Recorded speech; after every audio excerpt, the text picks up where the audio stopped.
ओम नमः शिवाय। प्रिय भक्तजनों, आपका अपने चैनल शिवा शिष्या कथा पर हार्दिक स्वागत है। हमारी इस श्रृंखला को देखने के लिए व हमारे चैनल से जुड़ने के लिए आपका तहे दिल से धन्यवाद। आशा करते हैं और भी लोग इस श्रृंखला को सुनने के लिए उद्यत होंगे और हमारे चैनल से जुड़ने लगेंगे और कमेंट में अवश्य लिखेंगे हरे कृष्णा। तो आइए इसी श्रृंखला में अध्याय 2 शुरू करते हैं। और उससे पहले एक बार फिर भगवान श्री कृष्ण का नमन करते हैं।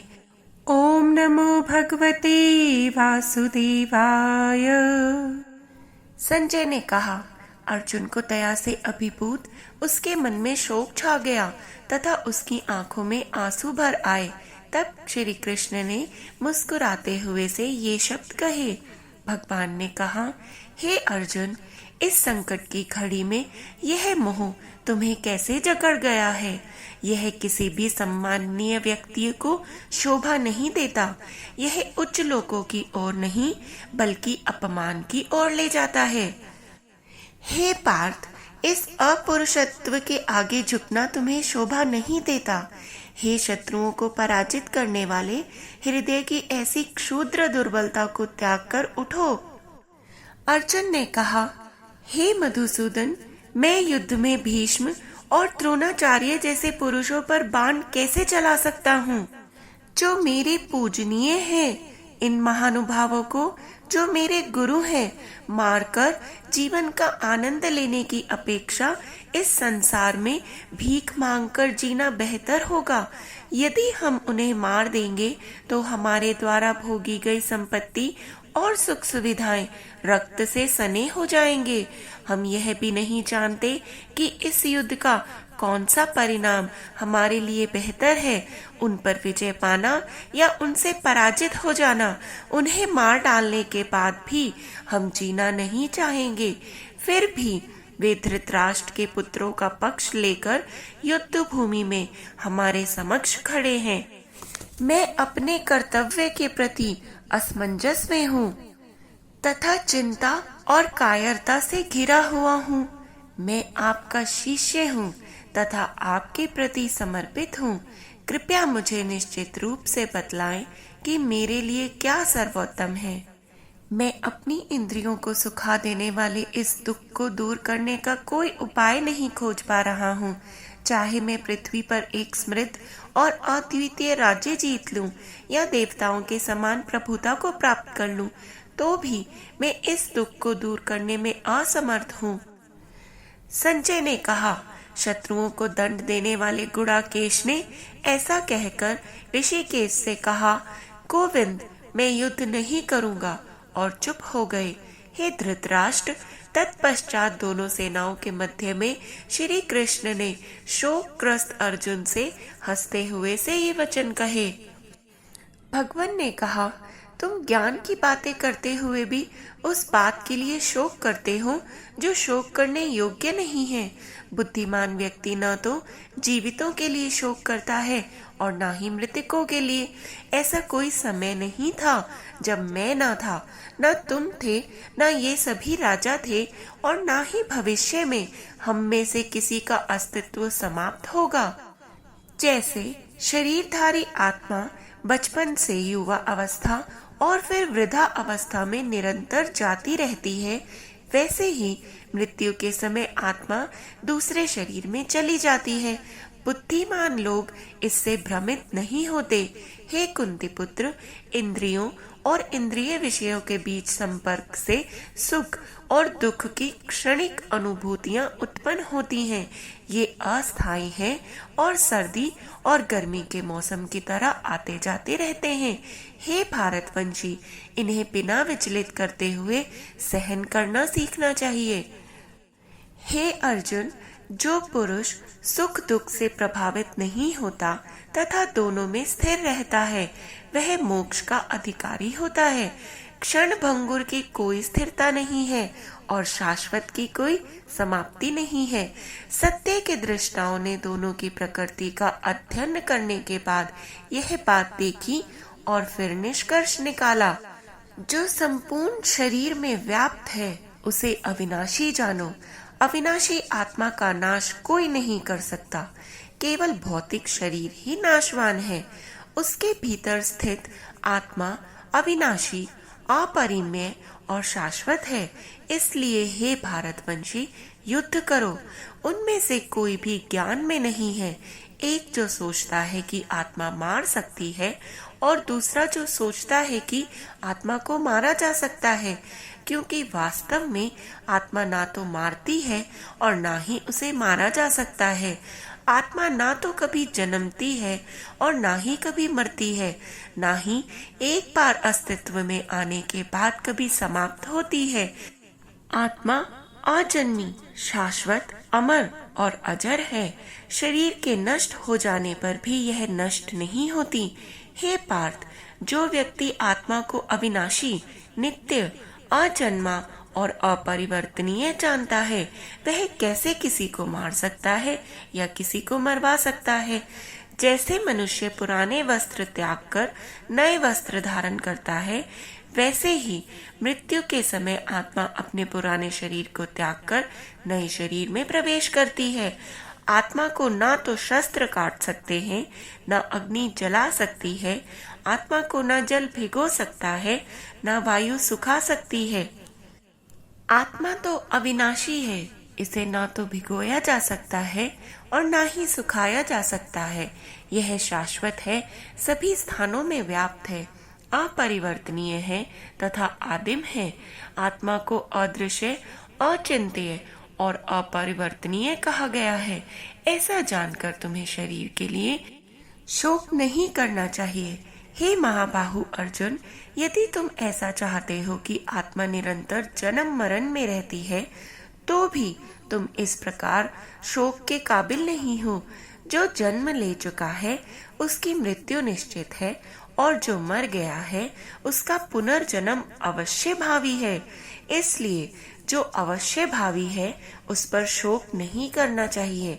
हे भरतवंशी, सभी प्राणी जन्म से पहले अव्यक्त हैं, जीवन में प्रकट हैं और मृत्यु पर पुनः अव्यक्त हैं, तो फिर शोक क्यों करें?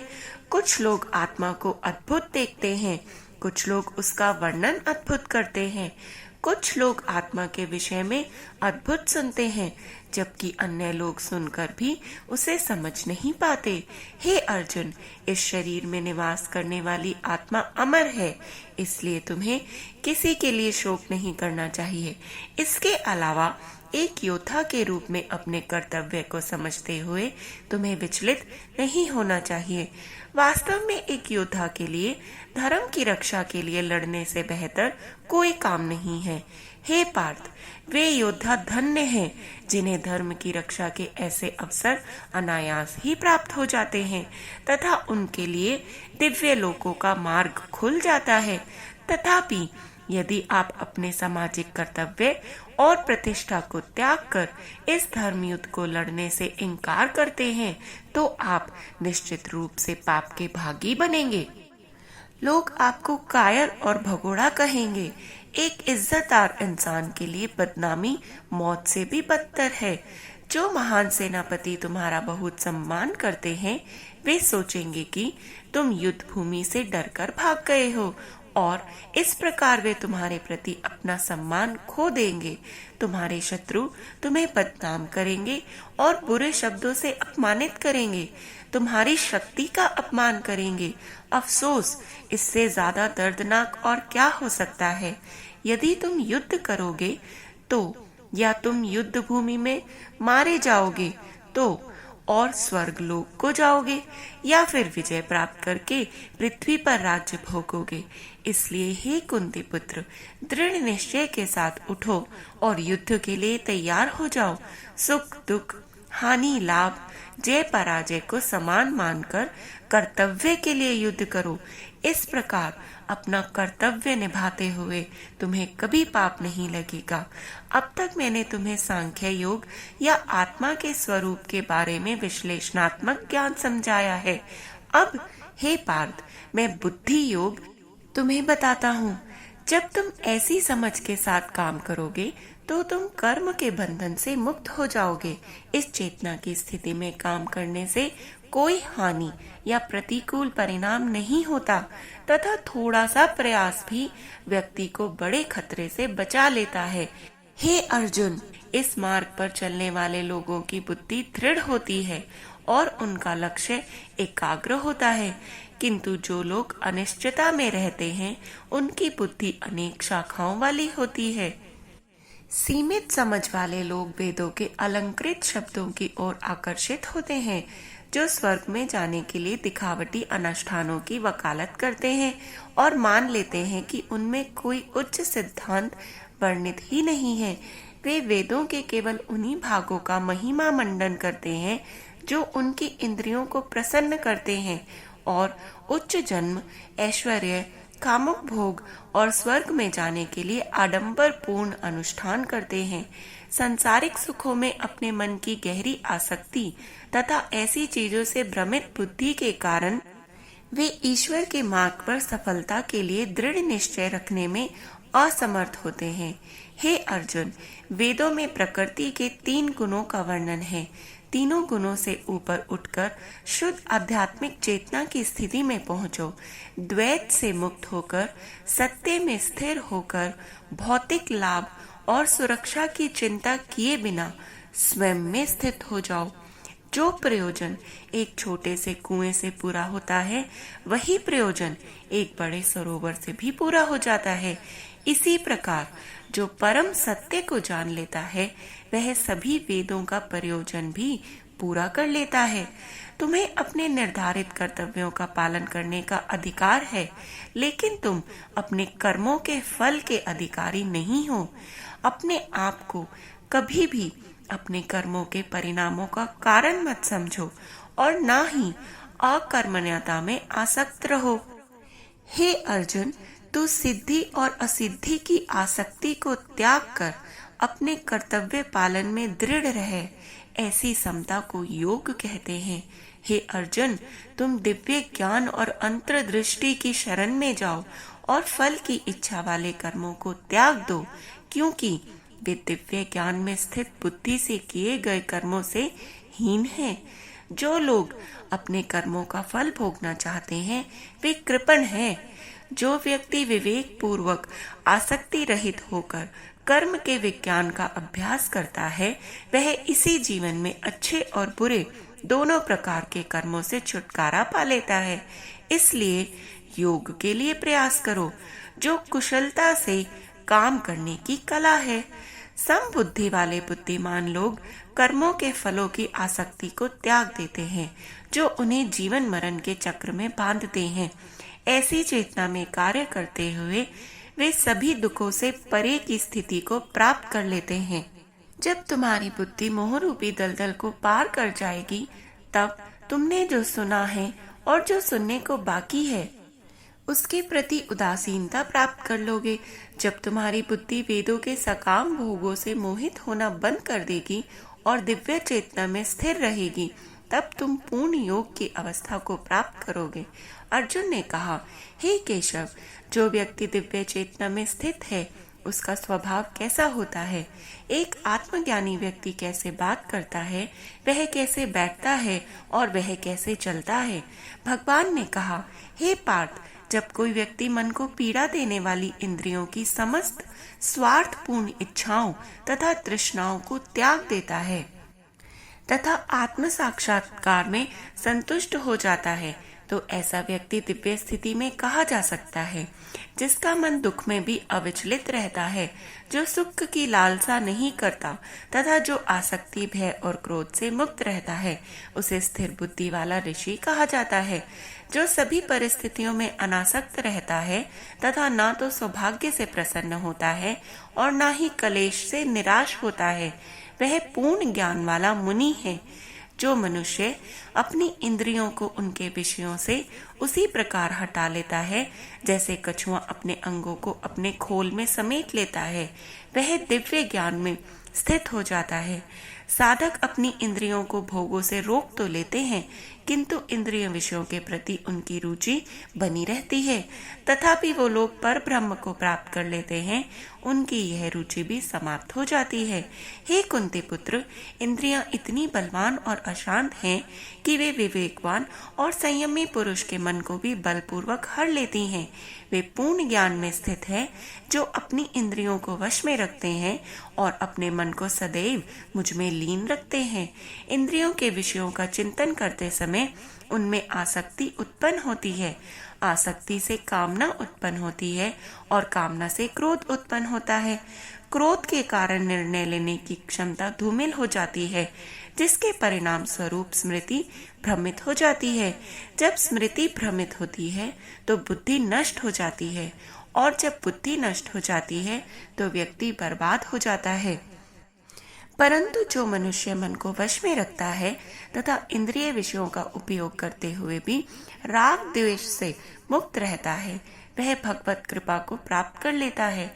ईश्वरीय कृपा से वह शांति प्राप्त होती है, जिसमें सभी दुख समाप्त हो जाते हैं, और ऐसे शांत चित्त व्यक्ति की बुद्धि शीघ्र ही ईश्वर में दृढ़ हो जाती है।